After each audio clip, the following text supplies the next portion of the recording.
কৰ্মচাৰীসকলে নিজৰ বিভিন্ন সমস্যাৰ দাবীত এই কৰ্মবিৰতি আৰু ধৰ্মঘট পালন কৰিছে। তেওঁলোকৰ দাবী অনুসৰি ৩০,০০০ টকালৈ দৰমহা বৃদ্ধি কৰিব লাগে। প্ৰতি বছৰে 10% দৰমহা বৃদ্ধিৰ দাবীৰে কৰ্মবিৰতি পালন কৰিছে। আমি ইতিমধ্যে ৰাজ্যৰ বিভিন্ন প্ৰান্তৰ পৰা দৃশ্যাংশ দেখুৱাইছো। এইবাৰ দলগাঁৱৰ দৃশ্যাংশ দেখুৱাইছো। দলগাঁৱত ঠিকাভিত্তিক কৰ্মচাৰীৰ কৰ্মবিৰতি অৱস্থান ধৰ্মঘট দেখিবলৈ পোৱা গৈছে। আজিৰ দিনটোত বিভিন্ন শ্লোগানেৰে উত্তাল কৰিছে দলগাঁও ব্লক চৌহদ। কৰ্মচাৰীসকলে বিভিন্ন সমস্যাৰ দাবীত এই কৰ্মবিৰতি আৰু ধৰ্মঘট পালন কৰিছে।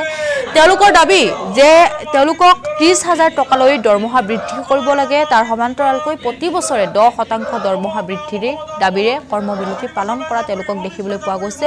এইদৰে বিভিন্ন শ্লোগান দি তেওঁলোকে ধৰ্মঘট অৱস্থান কৰা দেখিবলৈ পোৱা গৈছে। আৰু দলগাঁৱত এইদৰে ঠিকাভিত্তিক কৰ্মচাৰীৰ কৰ্মবিৰতি আৰু অৱস্থান ধৰ্মঘট বিভিন্ন শ্লোগানেৰে এইদৰে উত্তাল কৰিছে দলগাঁও ব্লক চৌহদ।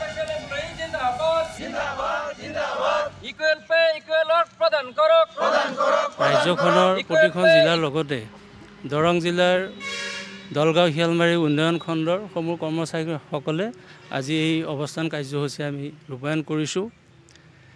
আমাৰ কৰ্মচাৰীসকলৰ যোৱা 2021 আমাৰ তেতিয়াৰ মুখ্যমন্ত্ৰী সৰ্বানন্দ সোণোৱাল ডাঙৰীয়াৰ কেবিনেটত আমাৰ আজি যি আমি দাবী জনাইছোঁ এই বিষয়টো উত্থাপন হৈছিলে। আমি যিটো 60 বছৰৰ চাকৰি সুনিশ্চিত কৰাৰ কাৰণে যিটো দাবী জনাইছিলোঁ সেই বিষয়টো উত্থাপন হৈছিলে, কিন্তু কাৰ্যকৰী নহ'ল।